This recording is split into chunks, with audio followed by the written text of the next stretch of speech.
All right, so get this. January 20th, 2025. Something pretty wild happened in AI, and, it's the kind of thing that, well, we all should be paying attention to. Yeah, for sure. We're going to be diving into this new Chinese AI chatbot, DeepSeek R1, and based on their own research, they seem to be way ahead of some of the big names we've been talking about. Yeah, I think what jumps out right away is they're claiming to be better than OpenAI's ChatGPT R1, Meta's Llama, Google's Gemini Advanced. Oh, wow.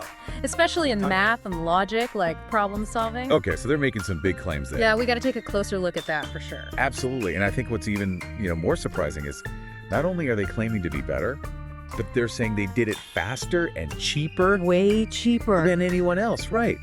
Way less money than the American companies. It's wild. And it's free. And it's free. To use. Yeah, which is a huge difference from OpenAI is charging $200 a month for ChatGPT R1 Pro. You know what I mean? So it's that's a big, big difference. It's a big deal. And when you think about it, all these big companies, they're spending billions, right? Billions. Yeah. And DeepSeek is saying they trained their model for $5.6 million. What?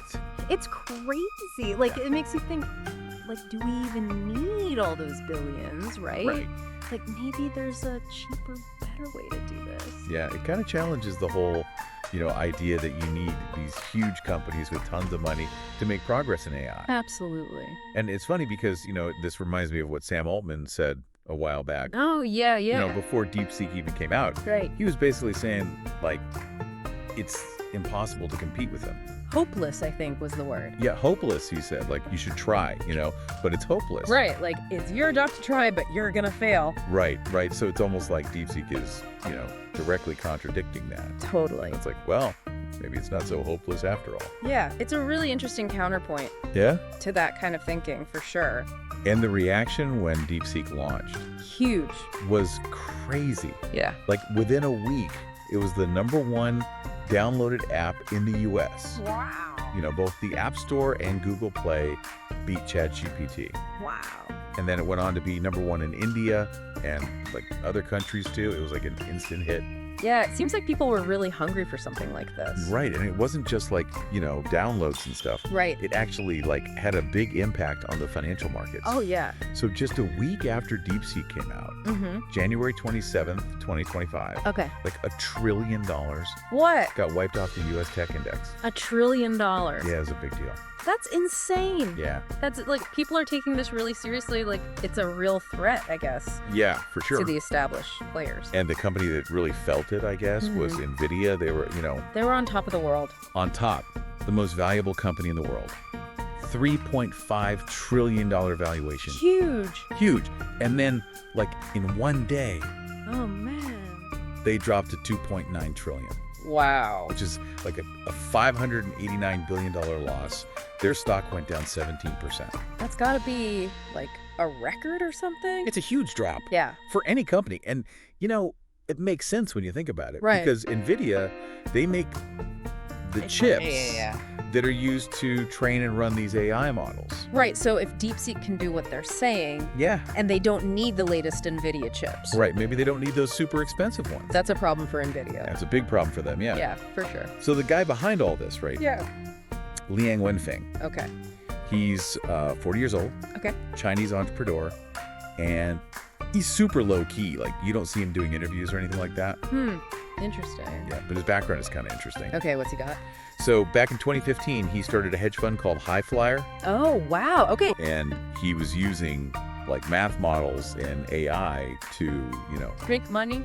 Yeah, for investing. So he knows AI, he knows finance. Yeah, exactly. And then in 2019, he starts Highflyer AI. Okay. Which is all about, making these advanced AI algorithms. So it's he's been building up to this for a while. Yeah. Yeah, it seems like he had a plan, Interesting. And it seems like his main thing isn't just, money.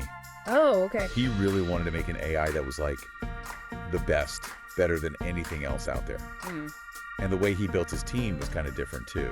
How so? Instead of hiring all these experienced engineers, right, he went after PhD students from top universities in China. Oh, wow. Interesting. Yeah, like the really smart young people who are, Super motivated. yeah, motivated and, really up on the latest research. Right. And he made them focus on training the AI on the hardest questions they could find. Oh, that's a good strategy. Yeah, like really pushing it to its limit. To see what it could do. Yeah, exactly. Wow. And they did all this in just 2 years. 2 years. That's insane. Yeah, from starting the project to launching DeepSeek R1. That's really fast. Crazy fast. And remember, they only spent $5.6 million. Right. Peanuts. And their team was tiny, just 200 people. Wow. That's incredible. And 95% of them were under 30 years old. Wow. So it's like this young team, A bunch of kids. yeah, just like blew everyone away. That's so cool. And another thing, DeepSeek is the only big AI company in China that didn't take money from the tech giants. Oh, really? Yeah, like Baidu, Alibaba, ByteDance. So they're totally independent. Yeah, they did it all on their own. That's pretty impressive. Yeah, it is. So let's talk about how this thing actually works. Okay. So it's built on this chain of thought architecture, same as ChatGPT R1, Okay. which basically means that, when you ask it a question, it tries to think through the problem step by step Oh, okay. before it gives you an answer. Like showing its work. Exactly, like showing its work. Okay. So it's trying to be more like a human, right? It's not just jumping to a conclusion, it's Right. thinking it through. That's really interesting. And it's less likely to make mistakes that way. Oh, okay. There was this great example they asked, which is bigger, 9.11 or 9.9. Okay. And older models, like ChatGPT 4.0, got it wrong. Really? Yeah, they just said 9.11. Wow. But ChatGPT R1 and DeepSeek, they both got it right. Okay. Because they took the time to think it through. Wow, that's pretty cool. Yeah, so these chain of thought models, they're much better at logic. So it's not just about being fast, it's about being accurate. Exactly. And DeepSeek is also really transparent. Okay. It actually shows you its thought process, like step by step, Oh, wow. before it gives you the answer. So you can see how it's getting there. Exactly, so you can understand its reasoning. That's really cool. Like, they asked it for an original insight about humans, and it went through all these different ideas, considered different perspectives, and finally it said that humans are unique because they use storytelling as a way of thinking. Oh, wow. That's pretty deep. Right. It's pretty cool. Yeah. But this whole overthinking thing can also be a problem sometimes. Oh, really? Yeah, like they asked it to pick a random number, Okay. and it got all stuck, like agonizing over whether the number was truly random. Oh, no. Like it was worried about being predictable. Wow. So even simple things can become really complicated for these models. So it's like, it's almost too smart for its own good sometimes? Right, exactly. So is there anything, like, bad about DeepSeek? Well, yeah, there is one big thing. Okay. Censorship. It won't talk about anything politically sensitive related to the Chinese government. Like what? Like Tiananmen Square, Uh-huh. criticisms of Xi Jinping, Taiwan's independence, anything like that. Mhm. You ask it about those things, it just says, sorry, I am not sure how to approach this type of question yet. So it's like dodging the question. Yeah, basically. For why is it doing that? Well, it's because of the government in China, They have this thing called the Cyberspace Administration of China, and they test all these AI models to make sure they give safe answers. Safe, meaning? Meaning, nothing that could cause trouble for the government. So it's like controlled in a way. Yeah, definitely. That's kind of disappointing. Yeah, it is a bit, especially because it seems happy to criticize other world leaders. Oh, really? Yeah, so it's like selective censorship. So it's not like it can't criticize anyone. It's just, It's just certain topics that are off limits. right, the ones that could be, sensitive for the Chinese government. Exactly. That's interesting. Yeah, it's something to keep in mind when you're using it, Okay. Like it's not a completely unbiased source of information. Right. But here's the thing, it's open source. Oh, really? Yeah, so you can download the app like normal. But you can also download the entire code Wow. and run it on your own computer. And then you can like change it. Exactly. You can modify it however you want. So you could like get rid of the censorship. Potentially, yeah. Wow, that's pretty amazing. It's a big deal because it gives you so much control. Right. It's not like, a black box. Exactly. You can actually see what's going on under the hood Then change it. and change it. Yeah. Wow. And some American companies are already doing that. Oh, really? Yeah, like Perplexity AI. Okay. They downloaded DeepSeek, removed the censorship, and now they offer a version that can talk about anything. Wow, that's so cool. And Microsoft is using DeepSeek on their Azure A1 Foundry, and they're planning to integrate it into Copilot. So even though it's from China, American companies are like embracing it. Yeah, they're seeing the potential, Right. and they're not letting the censorship hold them back.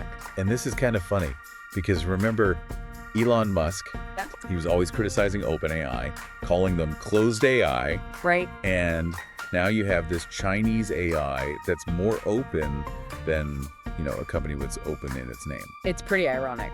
It's crazy, really. Yeah, it really shows how things are changing in the AI world. Yeah, for sure. So how does DeepSeek actually stack up against the competition? Yeah, let's talk about that. Okay, so they've done all these benchmark tests, Come on. comparing it to ChatGPT, Anthropic's Claude, Google's Gemini, Alibaba's Qwen 2.5, Meta's Llama. Wow, all the big ones? Yeah, all the big names. Okay. So in coding, DeepSeek is at the top. Oh, wow. In quantitative reasoning, DeepSeek is also at the top. So it's really good at, math and logic. Yeah, it's a very analytical AI. Oh, yeah. For scientific reasoning and knowledge, ChatGPT is still slightly better, Okay. but DeepSeek is a close second. Right. PC Mag tested their knowledge of recent news events, Right. and they said DeepSeek was the best. So it's up to date. Yeah, very Huh. current. For calculations, ChatGPT and DeepSeek are about the same. Okay. But when it comes to creative stuff like writing poems and creating tables, Uh-huh. ChatGPT wins. Okay, so ChatGPT is better at the creative stuff. It seems that way, yeah. Interesting. But DeepSeek is the best at solving riddles. Really? Yeah, it's like a puzzle master. Wow. Okay. And there's this platform called Artificial Analysis. They rate the overall quality, Okay. and they gave ChatGPT O1 a 90 and DeepSeek R1 an 89. Oh, wow. So it's almost as good. Yeah, it's right up there. So basically, DeepSeek is really good. It's just, It's got some quirks. some quirks. And one of the biggest quirks is the response time. Oh, right. It's a lot slower than ChatGPT. Like how much slower? Well, O1 takes about 31 seconds to answer a question. Okay. DeepSeek takes over 71 seconds on average. Oh, wow. That's more than twice as long. Yeah, it's a big difference. So if you're in a hurry, ChatGPT might be better. yeah, you might want to go with ChatGPT. But if you're willing to wait, DeepSeek might give you a better answer. So it's like a trade-off, I guess. Yeah, kinda. Interesting. But why is DeepSeek so slow? Well, it could be because more people are using it, Right. putting a strain on their servers. Okay. But it's also because of the way it's built. How so? So they use this thing called mixture of experts. Okay. It's different from ChatGPT, which is just one big model. Right. DeepSeek has all these specialized sub-models. Like little AI experts. Yeah, exactly. Like experts in different fields. Okay. So if you ask a question about, say, medicine, Uh-huh. it only activates the medicine expert. Oh, that's clever. Yeah, so it's not wasting time and energy on stuff it doesn't need. Right. And it's also more efficient with data Okay. because it's only using the data that's relevant to the question. So it's like it's thinking smarter, not harder. Exactly. That's pretty cool. It is. It's a really innovative approach. Yeah, it is. But, there's always some drama. Oh, what happened? OpenAI is accusing DeepSeek of copying their model. Oh, really? Yeah, they're saying DeepSeek used a process called distillation. Distillation. Yeah, where you basically train a smaller model using the output of a bigger model. Oh, okay. So they're saying DeepSeek basically stole their work. But isn't ChatGPT trained on, a ton of data from the internet? Yeah, including a bunch of copyrighted books. Right. Which got them into trouble, right? Yeah, there are a lot of lawsuits going on. So it's kind of like they're accusing DeepSeek of doing what they did. Yeah, it's a bit hypocritical, some people are saying. Right, like they're complaining about someone taking their fish. When they filled their bucket with everyone else's fish, Exactly. it's a messy situation. Yeah, for sure. It's like the Wild West of AI out there. So this whole thing, it feels like the beginning of some kind of AI war, Oh, yeah, definitely. like between countries and companies. Absolutely. Back in 2022, the U.S. government banned the export of those advanced chips, like the NVIDIA H100s. Right, to try and slow down China's AI development. Yeah, and it seems like it backfired Yeah, it kind of did. because it forced DeepSeek to be more creative, To innovate. Yeah, to innovate with what they had And they ended up making something even better. and cheaper. And cheaper. Yeah. Wow. So, sometimes limitations can actually be good for innovation. Right, because they force you to think outside the box. Exactly. And that's why NVIDIA stock took such a hit.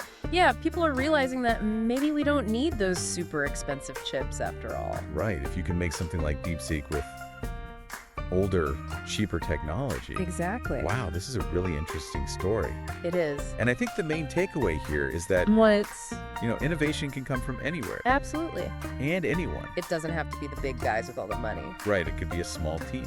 With a good idea Yeah, with a good idea and a lot of passion. and a willingness to push the boundaries. Yeah, exactly. And I think this is something for you, the listener, to think about, like, what does this mean for the future of AI? Yeah, what does it mean for us? If DeepSeek can come out of nowhere and shake things up like this, Right, who else is out there? right. Who else is working on something amazing that we don't even know about? And what about open source AI? Yeah, that's a big one. Like, if anyone can download and modify these powerful models, Right. what are the implications of that? Yeah, it's kind of scary, but also exciting. It's both, for sure. Yeah. It's like we're at a turning point, It feels like it, and we don't really know where things are going. but it's going to be interesting to see what happens. Oh, absolutely.